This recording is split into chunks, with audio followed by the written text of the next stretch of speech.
once again, Charles Gibson. And now, one of the biggest questions of life. What happens when it's over? Heaven? Hell? Nothing? Or might there be a fourth possibility, reincarnation? Could we come back as someone else? Here's Chris Cuomo with two down-to-earth parents who thought they understood the mysteries of life. That is, until their toddler began to talk. On March 3rd, 1945, a 21-year-old Navy fighter pilot on a mission over the Pacific was shot down by Japanese artillery. His name might well have been forgotten, were it not for the remarkable, some might say unbelievable story of a little boy named James. Okay, this is really tough. I need somebody to help me. All right, I'm the volunteer. What do you want me to do? Okay, I'm just going to climb this thing, and you have to hold me in case I fall. Done. James Leignerger is all boy, 6 years old, and full of spirit. This is a special plane. It goes in reverse. You don't see a lot of that. James knows a lot about planes, especially war planes. What kind of airplane is that? It's a Corsair. His parents, Andrea and Bruce Leignerger, say from an early age James would play with nothing else. He was obsessed with airplanes. If you look around the house, that's all you'll see. Airplanes, helicopters, aircraft carriers. But then, when he was 2, the planes James loved suddenly began to give him frequent and frightening nightmares. I'd wake him up and he'd be screaming, and he'd always be laying on his back, kicking his feet up at the ceiling. And I'd say, "Baby, what were you dreaming about?" And he'd say, "Airplane crash on fire, little man can't get out." They sound like typical kiddie nightmares, but Andrea says they went on the same way for months. Maybe too much TV. But James was just 2, and his parents say only watching Barney and Teletubbies. Teletubbies! And Andrea and Bruce say they weren't watching World War II documentaries or conversing about military history. This is an F-18? No, that one. So what explains the nightmares and James's strange obsession with airplanes? I talked to my mom about it a lot of times. My mom had said maybe he's remembering a past life. What did you say? Politely, baloney. Andrea and Bruce of Lafayette, Louisiana are a highly educated, modern couple. To them, the possibility that their little son James was manifesting signs of a former life was, well, a little out there. You know, having a past life is not the initial conclusion that you come to. You try and figure out any other way he could have. Did he see anything? Has there been anything on television, anything that we've discussed? But as time went by, Andrea didn't know what to believe. Here's James at age 3, going over a plane as if he's doing a pre-flight check.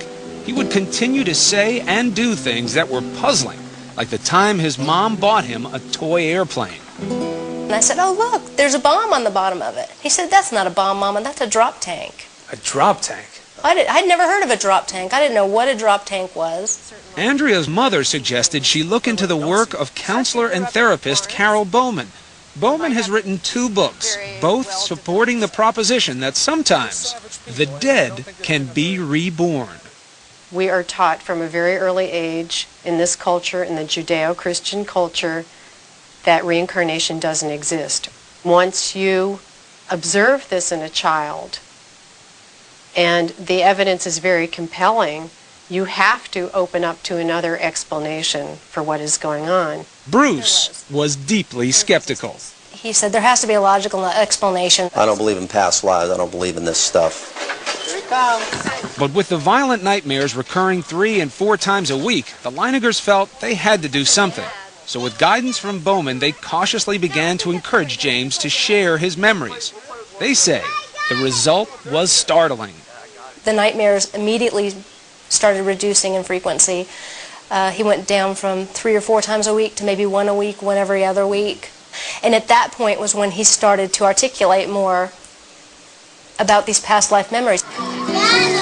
Seems normal enough, a little boy improving when his troubles are directly addressed.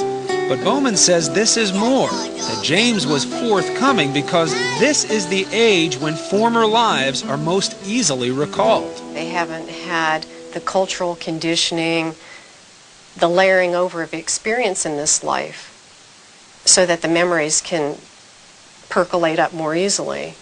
These memories tend to fade between the ages of 5 to 7.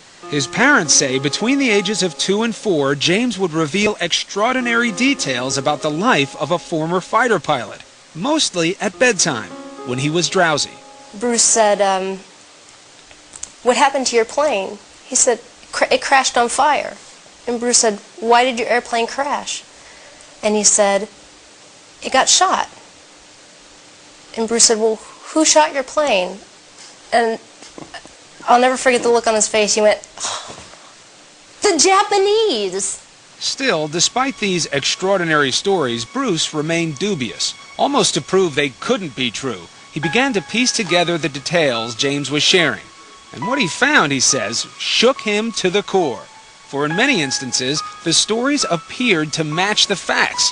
James seemed to be recalling real events, real people, in the life of a man who'd been dead for almost 60 years.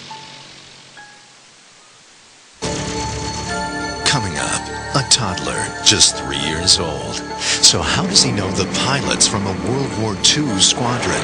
It was like, holy mackerel. You could have poured my brains out of my ears. I just couldn't believe it.